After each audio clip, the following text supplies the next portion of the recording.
berkeley 하우스 같은 경우에는 일반적으로 이제 탑 2, 탑 3 그게 인정을 받고 있어요.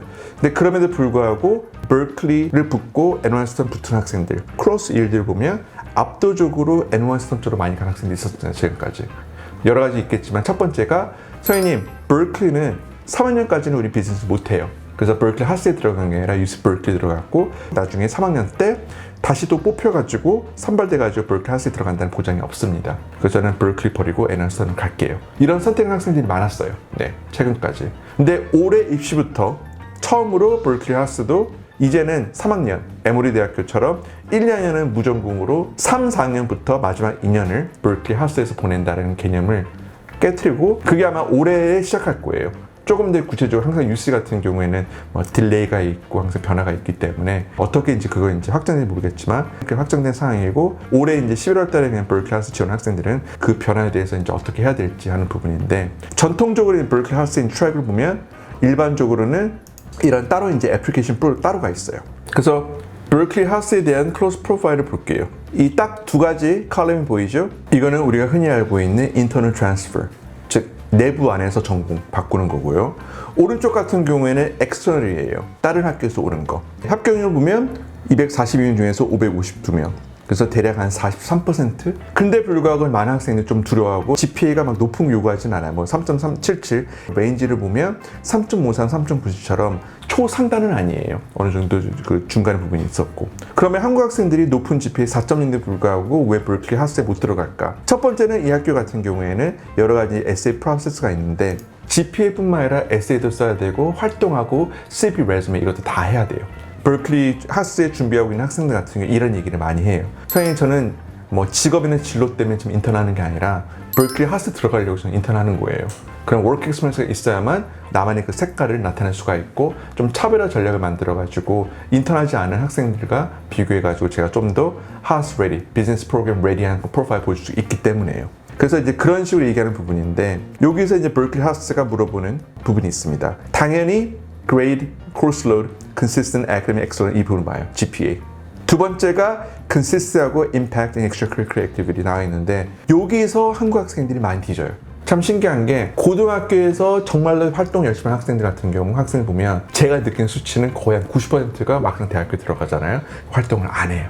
그럼 그걸 통해서 알 수가 있는 거죠. 고등학교 때 했던 활동들은 전부 다 겉으로 보여주기 위한 대학교 가기 위해서. 근데 그 와중에서도 10%는 고등학교 때 만든 블로그 같은 거, 고등학교 때 만들었던 어떤 사업, 비즈니스, 오르게니제이션, 엔티티 이런 활동들을 꾸준히 하는 경우가 있어요. 그래서 가끔 이제 학원에 놀러 가서 얘기해보면 나중에도 그걸 하냐? 그러면 답변이 Yeah, of course. 그러니까 예전부터 한 건데 왜 선생님이 왜 그런 질문을 왜 하세요? 그래서 오히려 저를 이제 민망하게 해줬던 그런 반문을 한 적이 많이 있을 만큼 그렇게 가장 중요한 거는 consistency예요. 네, 어떤 분야 상관없이. 이거는 신입 원수랑 거의 똑같이 오는 거. Personal attributes, 그 life experience. 이거는 진짜 UC 뭐 에세이 질문 5, 4 그런 똑같아요. 5하고 7.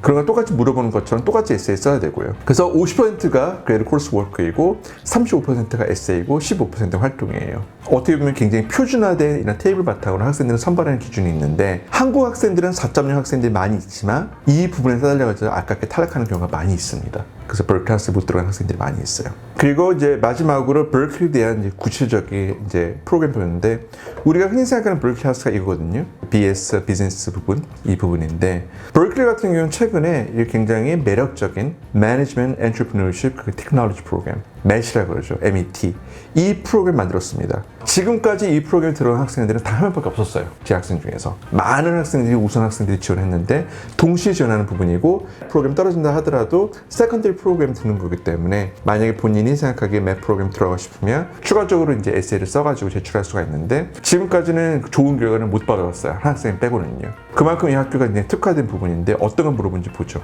그래서 프레시맨 어드미션 같은 경우에는 이게 공대하고 하우스 프로그램에 대한 인터섹션이에요. 그래서 실질적으로 이 두 학교에 대해서 이제 입학을 받아야 되는 부분이 있기 때문에 추가적인 에세이 부분을 해야 되고요. 그래서 이제 이런 스냅샷 berkeley 부분인데 처음이 우리 흔히 생각하는 비즈니스. 두 번째가 지금 방금 얘기했던 이제 MET 프로그램이에요. MET 프로그램.